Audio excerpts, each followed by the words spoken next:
Hello, welcome back to Wonder Walkers. Today we're going to be filming something a little bit different. Today we're going to be talking about 5 things we've learned from having a puppy. So late last year, we got our first ever puppy, Suki. She is a Whippet, and we got her at about 2 months old, so 8 weeks. And we had a lot of information coming our way beforehand. We tried to get as much information as possible about owning a puppy.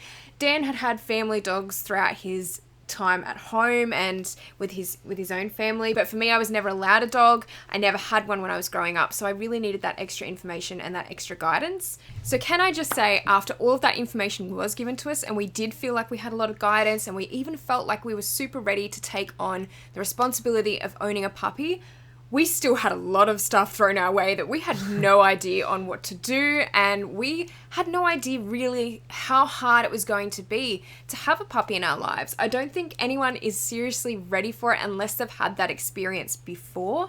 It's definitely something that does change your life in a certain way, and we wanted to talk about that today and some of the things that we've actually learnt since having Suki. So the first thing we want to talk about today is real world training, and I think this is really, really important. So what we really want to talk about with this is how it's not emphasized enough, I think, before people get puppies and they get into the training rhythm with them. It's not something that is really talked about that much or enough, I feel. There's a lot of information about, doing the normal tricks like sitting, staying, rolling over, doing all those fun tricks. And some of those are important to an extent, but I find that the most important things when it actually comes to training, and I know that it's kind of like a build-up. You sort of start with those smaller tricks first and you work your way up. But realistically, real-world training situations are the most effective method for training your dog. And I've really learnt that over the last year with having Suki, especially Definitely. for having a Whippet and certain traits about them that are, sometimes generalized, but a lot of them can be true. And things that I would have focused on more, and we both would have focused on more, would be leaving her alone by herself, in the house, and making sure she doesn't get up to mischief, and making sure that she's okay with being alone, because a lot of dogs suffer from separation anxiety, which is really what we didn't want for Suki. This was something that we really worked hard at. And another thing is, traveling in the car, like all of these real world experiences that you don't always think about, even dog socialization, human socialization and interactions. It's so important when they're so young at that age to really get on top of it. And we found that at times we were fumbling around, sort of not really knowing where to start with it.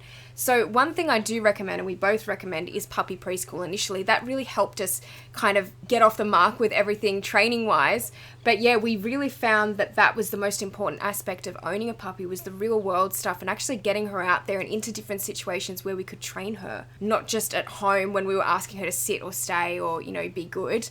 There's just, I feel, a lot more to it. So like we said at the start of the video, getting a puppy is definitely not easy. It takes a lot of hard work and especially a lot of time. And I think that we underestimated how much time it might have actually taken to do a lot of things. So it takes a lot of time and effort to socialize your dog. It takes a lot of time to teach him to sit, to stay, to not get separation anxiety. It also takes some time to learn how to pee and poo outside, basically. Toilet training is like a huge thing. We didn't realize how much time that we would have to dedicate out of our week. And for me, working from home for the majority of the time, I thought it was going to be easy. I thought it was going to be so easy to have all this time to spend with Suki and to train her to do things. And although it does make it easier in the sense that I can train her at any time of day if I need to, it did interfere with my workload, and I had to really put boundaries in terms of when I was going to dedicate time to Suki, in terms of training her and making sure that was consistent throughout the day. It's not easy. So the third thing we want to talk about is consistency, and this is something that even 12 months later we're still struggling with at times. Consistency in routines, consistency in training methods and by different people. So at the moment we're living at Kaylee's parents' house while we save for our own house, and unfortunately consistency doesn't always happen among the 5 different members. So Kaylee and I have our own ways and the things that we think are right, and then other members of the family might change that, so then Suki's consistently getting a different thing happen to her in terms of her training. So she knows who she can get away with certain things Yes, from. definitely. So I know that certain people in the household she'll definitely push it a little bit more. She'll be naughty because she knows she can kind of get away with it, which Definitely. I guess it's like kids in a sense, but it's definitely something that we have to work at a lot more, and I think will become maybe a little bit easier once we move out and we will have that space where she can have that routine and a little bit more consistency with her training, and it's a little bit easier to kind of keep on top of it then. Definitely.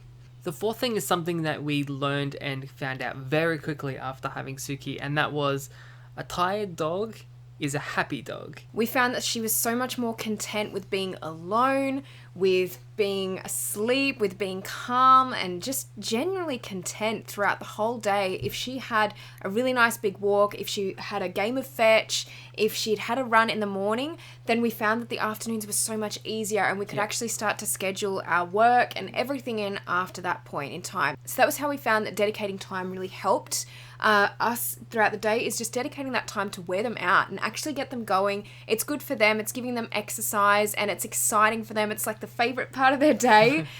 So it's always fun to go for a walk with her in the morning. It's good for us too, it's good for our health. And we just found that tiring her out earlier in the day was going to be the best way for us to all enjoy the day and not be, you know, having a crazy dog running around later on. I mean, she still has her crazy moments, even though we go for a walk or two each day. But we just find that that is probably one of the key factors in owning a puppy, is like to tire them out and actually get their energy out. We found pretty early on that if we didn't tire Suki out, she became fairly destructive. She would rip her toys and pull all the fluff out. She would start chewing at the skirting boards on the walls. She would just start running around the lounge room. She'd start pulling blankets off the beds or the lounges and chewing at the pillows.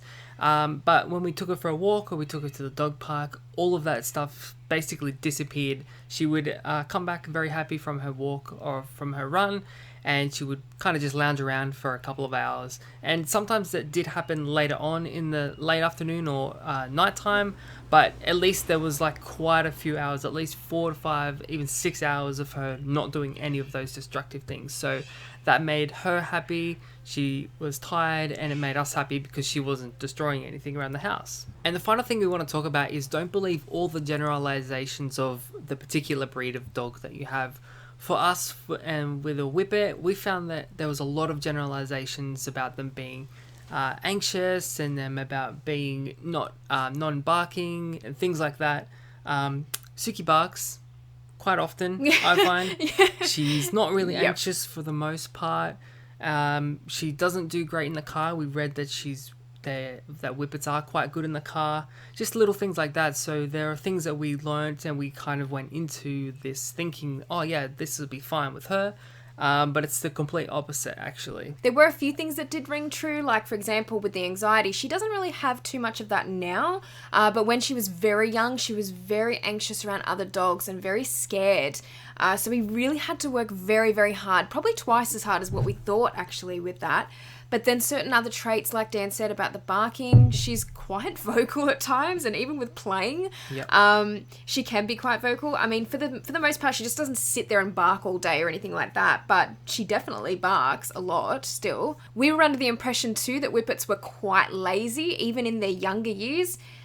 Suki is definitely lazy once she's had a run. If she doesn't get a run each day, or she doesn't get a walk, and like a lot of dogs, she's just going to be destructive, like we spoke about before. She does need that energy out of her. We have read also, though, it can take around 2 years for Whippets to settle down, but overall, we still feel like she's quite high energy at times, and she does need to get that energy out before she can become the lazy Whippet. Overall, she's a very robust dog. I feel she's not super anxious or anything like that. She can be a little bit territorial, which was another thing that we read.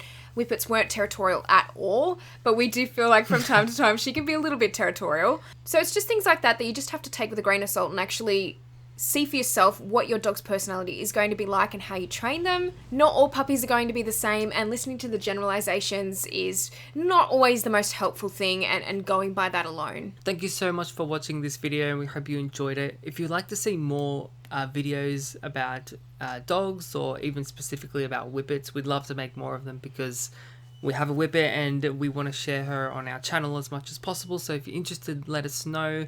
Give us some suggestions as well, things you want to see. Or if you want to just see everyday vlogs of Suki, let us know. But until next time, thank you so much for watching. Make sure you click subscribe, and we'll catch you in the next video. Bye!